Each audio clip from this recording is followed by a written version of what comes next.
Hello, welcome to another Talk Wildlife interview, and today I've got Andrea Hudspeth of the British Dragonfly Society, but in Scotland. You're the project officer for Scotland. So hi, how are you? Hi, I'm great, thanks, Alan. How are you? You didn't need me to tell you that you were the project officer, you know that. We won't mention what happened earlier when I interviewed your colleague. I'll let you watch that, but she did need sort of help with what her title was. So, of course, we've noticed straight away you haven't got a Scottish accent, but I'm sure the Scottish won't hold that against you. No, they don't, luckily. They're all very lovely up here. Hey, lovely place to live as well. Amazing place to live. So what we're going to talk about is, because I've talked about dragonfly hotspots both in Scotland, Wales and England. I've talked about conservation as a whole across the UK, touched on a little bit of Scottish dragonfly conservation. But we're going to talk about a specific project, which is quite exciting because it has a lot of community involvement, and that's Ponds for People. So first of all, can you give us a bit of background? Where did the idea for Ponds for People come from? Yeah, so it came sort of off the back of conversations I was having with people, whether it was volunteers or people at conferences, etc., just sort of voicing their concerns about the loss of ponds around Scotland, mainly due to pressures from sort of housing developments, even shopping developments, retail parks, that kind of thing. And they were aware that ponds were being filled in to facilitate these, and they were habitats that they knew had dragonflies. And they were wondering what was happening, what was happening to these dragonflies, where else could they go? And then I went to a presentation event for Keep Scotland Beautiful for their In Your Neighbourhood Awards. And I sat through lots of presentations from all these fantastic communities who were all doing really interesting things around green spaces within their communities. And they were doing fantastic work. All as volunteers and all clubbing together with their various skills. And I thought that was really inspiring. So I sort of put the two together and thought, well, if I could get some of these communities on board with looking at ponds, whether they've already got ponds, because it was apparent that, a lot of these communities they were dealing with big areas of green space. So there was possibility they already had ponds. And also if they had space and wanted to improve the biodiversity within their projects by establishing new ponds. So it all just started with a social media appeal. And I asked Keep Scotland Beautiful to share it through their network. And I just got lots and lots of responses from communities all across Scotland who were really enthusiastic and said, this is exactly what we want to do. We want more biodiversity. We have got a pond. We don't know what to do with the pond. There's not a lot there. Please, yes, come and tell us what we can do. So that's really how it all started, and it's been amazingly well received. Yeah, it also amazes me just how much people do care, and sort of how people take to sort of such projects like that. It's almost as if they're sitting around waiting for somebody to go, let's do this, and then all of a sudden everybody's on board and away they go. And you mentioned that it's right across Scotland, which is great. Let's just put into context just how important are ponds to not just dragonflies and damselflies, but other life as well. Just how important are ponds? Well, they're incredibly important because they do support such a huge array of wildlife. And of course, for things like not just dragonflies, but other invertebrates that have aquatic larvae, it's really, really important. If they don't have those pond habitats, those freshwater habitats, then we're going to lose out on those species. So if we keep taking those habitats away, and when we know we've had a crash in general in invertebrate species across the board, not just here, but across Europe as well, and probably other countries. So yeah, I mean, it's extremely important that we have, and we need that network as well, because they don't all stay in the same ponds. Once you've got so many numbers, they need to be able to disperse to new ponds and find new habitats. So it's really important that there's just a really good number of them spread across to allow for that dispersal, and especially with climate change as well, because we're finding with some of the dragonfly species that they're on a northward trend. So if they're doing that, we need to ensure that there's habitats for them throughout the country. Yeah, sure.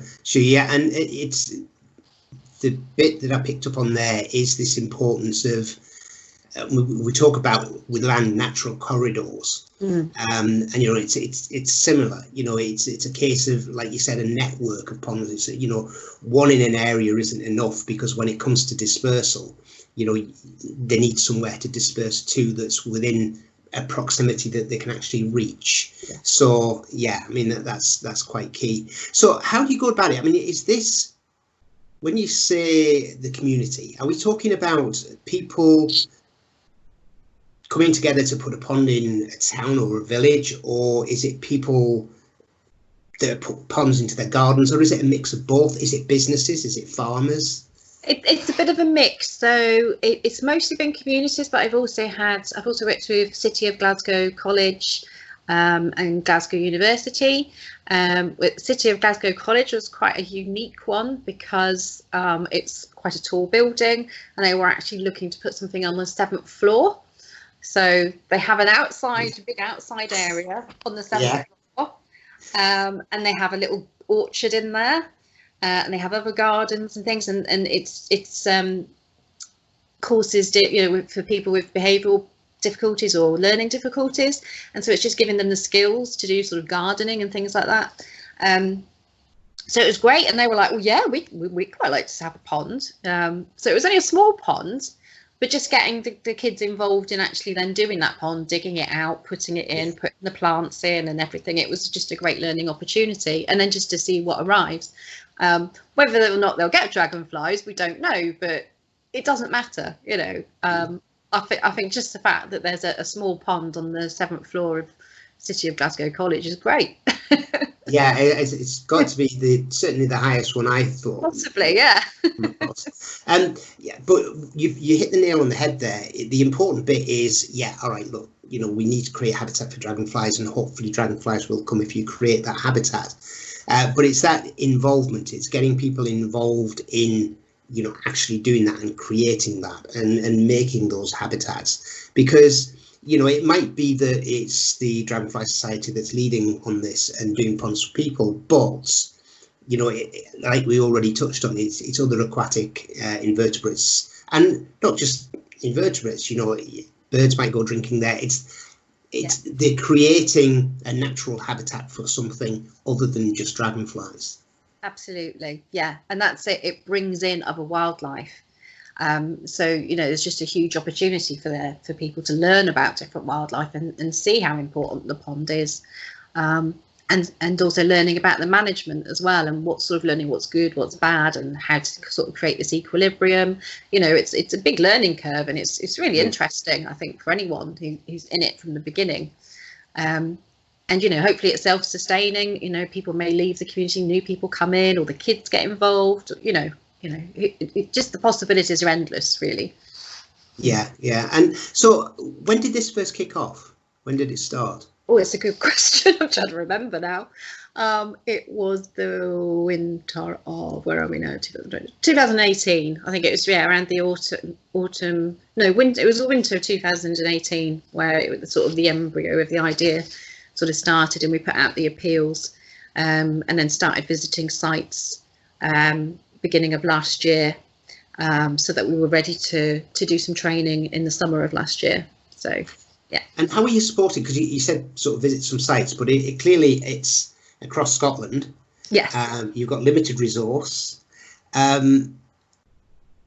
are you actually supporting the communities that get in touch with you? So initially, I'm obviously not been able to do that this spring with COVID. It's been face-to-face visits, so I can actually see the site that they've got, see the possibilities, and just chat to the people involved. What capacity do they have? What skills do they need? What funding will they need, etc. And I do a little site visit report afterwards. So details of what's there now and what they can do, and a little time scale of how they might like to do it, so that they can then get together as a wider group and say, right, this is like our little plan of action, who can do what, and then just along the way, I'm just like, I'm here, if you need me to come back, if you just want to ask questions. A lot of it is sending photos and just saying, what's this plant, or this has arrived. What's this? Oh, we've got a dragonfly. It's great. What is it? Is this what an Oxuvia is? Is this dragonfly Oxuvia? All these kinds of things. So I'm just sort of there as a support, really. And what I'm hoping to do now, out of the COVID world, is do a bit more sort of online stuff for people as well that we've not been able to get out to. So encouraging people to send me lots of photos if I can't actually go, and then do some online training as well, which isn't as good as going out with people in the field, but if you can give them all the information they need, and then they can go out as a group, they can support each other. So that's the plan. Yeah. And how many different ponds have resulted from this so far? Well, a lot of the communities that got involved actually had ponds, or yes, they had a lot of them had ponds. So it was a case of some of the ponds were kind of okay. They just needed a little bit of guidance as to how to make them better. Some of them, the liner had gone. Really, it was a case of waiting and starting from scratch. And others, they just had a specific problem. So it's probably been about 30 sites so far that we've dealt with. So 30 sites that have been improved or got new ponds. The vast majority had existing ponds. So I'd probably say new ponds, it's probably only about 5 completely new ponds off the back of this. But certainly there's a lot of ponds that were in dire need of some help, that were neglected. It's just that bit where you kind of leave it and go, we don't really know what to do with that. We'll do the wildflowers we can plant, and this we can do, and we don't really know what to do with a pond. So yeah, and a lot of it as well was people wanted a pond but didn't know where to put it. So it was being able to look at the site and say, well, it's not going to be good over there. You've got too many trees, or that's the wrong aspect, or there's a nice bank there that will provide shelter. Just getting the help to decide where to put the ponds. So once they knew where to put them, it was fairly straightforward. But yeah, it's just having that guidance at the beginning that helps. Excellent. And is this, cause clearly it's an ongoing project, is it? Yes, yeah, absolutely. Yeah. And so obviously times are weird at the moment. So, it may or may not end. We may have a second spike, who knows? But how do people go about getting involved? If people are seeing this sort of for the first time and going, clearly you're in Scotland, so you can tell us about the Scottish one, but there's also the English and the Welsh ones that are coming through now. So how do people get involved in this? They just need to contact us. Me initially in Scotland. If they're interested in doing similar, they can contact Fiona or Ellie in England and Wales, and all our contact details are on our website. So just get in touch. It all start with a chat, possibly with a visit depending on restrictions, or like I said, hopefully we're going to develop more online stuff. There's quite a lot of information on our website already. We do have a really good leaflet which is called Dig a Pond for Dragonflies, and that does take you through it step by step.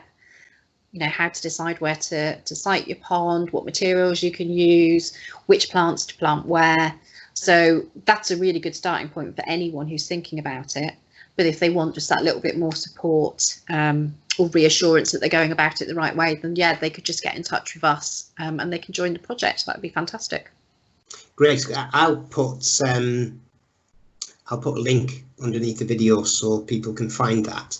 And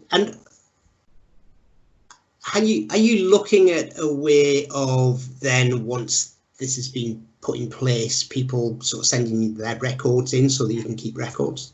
Absolutely, yeah. So yes, it's to benefit us as well, because of course the more we know about where our dragonflies are, the better. And the better we're equipped we are to look at the science and see, are there any correlations between species of dragonflies and climate change and all this kind of thing, and habitats as well. Is it that we're losing some species because we haven't got the right type of habitats? Yeah, anything at all, any data is really, really important. And yeah, that's the part of the training that we do as the project. Is we get them, they know what they're doing with their ponds, that's fine, they know how they're going to do it, who's going to help them, and now they just need to know what are we looking for. So that's the bulk of the training that I've been doing, is just dragonfly identification training, and telling what they're likely to see at their sites, and once they've seen them, how to record them, and suggesting ways that they might want to do a proper recording regime. So if they get a little rota going, so people can do something a bit more formal every 2 weeks and have a transect, etc. So yeah, that's what the sort of follow-up training is all about, really, once they're happy they've got the pond. Yeah, because I mean, that's good, because obviously you've got this ponds for people, but the the overspill from that, if you're both training and in identification and recording, there's the additional what's the word I'm looking for? There's the additional benefit of people then being able to go and do, recording elsewhere. So do they have to pay for the training? No, that's it. So yeah, that's just coming out of our core wages, you might say. I mean, what we're hoping to do, because it has been successful, is our fundraising officers hoping to put a bid together at some point when it's all a bit more normal, where we can actually say, we'd like this pot of money, and if we have this pot of money, we might even just be able to have a dedicated member of staff that could just lead this project on its own. And in which case, yes, there will be a lot more training, and it will be covered within the funding. So that's the aspiration, certainly. Yeah, that's brilliant, and it's a brilliant way of sort of bringing communities together, and as I say, getting them involved in both conservation and obviously citizen science as well. It's it's a great citizen science project. So we've talked about the most unusual pond site, the 7th floor of a building. Yeah, there must be a big boy in the ceiling if that's a sunken pond. So we've talked about that one. What's the most unusual sighting you've heard of so far? What would you say when that came through? Oh yeah, that's a really good sighting, or a really unusual sighting. Have you had any? Sighting of dragonflies, or sighting as in terms of dragonflies, or in general, as long as it's clean?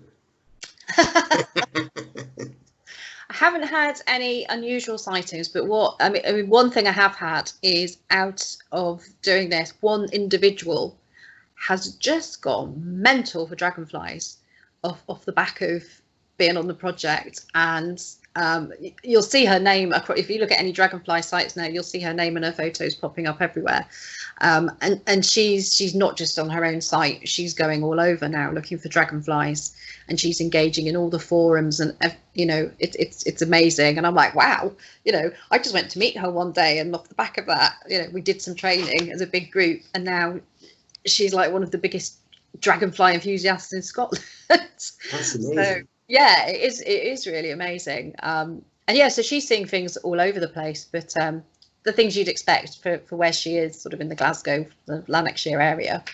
But yeah, that's been fantastic, and that was really unexpected. You like to think you infuse people when you do these things, but it's nice to see the proof of it when somebody is so keen like that. It's a shame, because we were going to have her speak at our spring conference as well up here, but of course we had to cancel it. But I was really looking forward to her talk, because she is so enthusiastic and is just finding dragonflies everywhere. It's amazing how, again, we talked about communities waiting for a trigger to get involved in these things, but it's amazing how things can trigger individuals. It just takes one sighting, or it just takes one slight bit of explanation about something, and they're off. And before they know it, they're as obsessive as I am, and borderline geek. I mean, I'm not borderline geek, I'm fully fledged geek now. So yeah, it's great to see, and it does sound like a really, really good project. And you say that they're now bringing it into Wales and England. I think if we can get the funding, that's what we would like to do. So it is a UK-wide project and not just a Scotland project. Because like I said, mine was just a bit of a pilot, just to see if was there interest, and clearly there was. Yeah. So we're hoping if there's been this much interest in Scotland, then there must be similar communities, down in England and Wales also looking to get involved. So, well, fingers crossed anyway. Absolutely, yeah. I mean, the more the merrier. It's a great project, and I think a lot more people will take it on board. communities like to get involved in these type of things. So, you know, it'd be great. And let's face it, I mean, a pond is only going to enhance your village or your 7th-story building. Yeah. so yeah, I think it's great, and you know, I look forward to seeing how it progresses. And you know, maybe we can talk in a year's time, and you can tell me about another 30 ponds, which would be fantastic. We may even be allowed out before then. So that would be really good. So for now, thanks ever so much for your time. Thanks for introducing us to that. I feel like we've certainly covered 2 very, very good projects that have both kicked off in Scotland, that are both British Dragonfly Society, which is this one and the hotspots. So yeah, keep them coming, because well, not only are they great, but it gives me something to talk about. So thanks a lot for your time, and I hope to speak to you again soon. Yeah, lovely. Take care. All right. Bye. Bye.